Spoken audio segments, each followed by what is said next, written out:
story of the Ugly Duckling.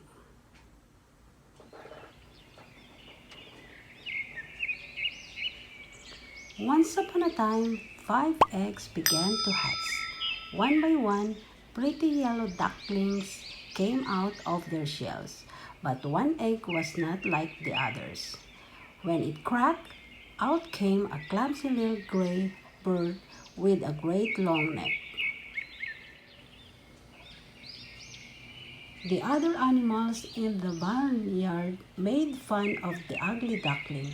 He wished he could belong, but even his own brothers and sisters thought he was an old duck.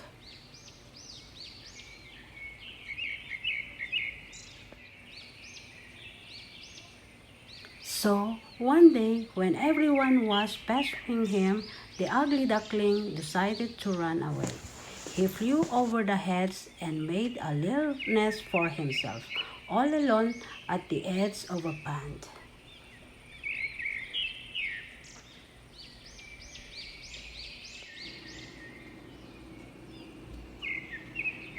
Slowly the months passed and the days grew colder. One evening, a flock of strange birds appeared on the pond. They were dazzlingly white with long, graceful necks.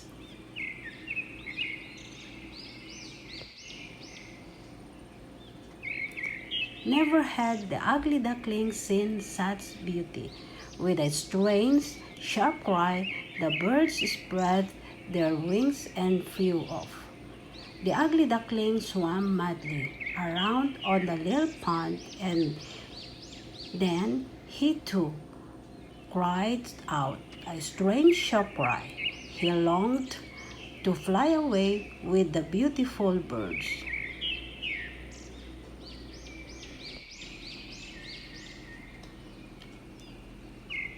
All winter long, the ugly duckling dreamed of those birds. Finally, spring came. The little animals and flowers started stirring.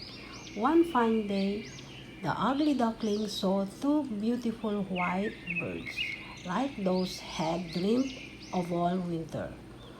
"Look, the swans have come!" cried some children. Our duckling was very sad. He felt even uglier and more alone than usual. But as he ducked his head, he saw himself in the water for the very first time that spring.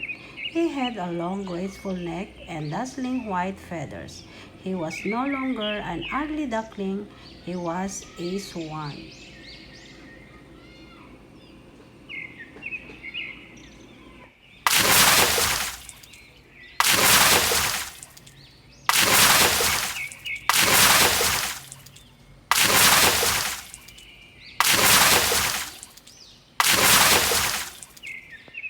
The ugly duckling had changed into his grown-up self. He was the same but different, all at once. "I had no idea I would turn out this way," said the happy new swan. Other swans swam over to meet him. They welcomed him to their flock. The children threw breadcrumbs to him and cried, "There's a beautiful new swan this year."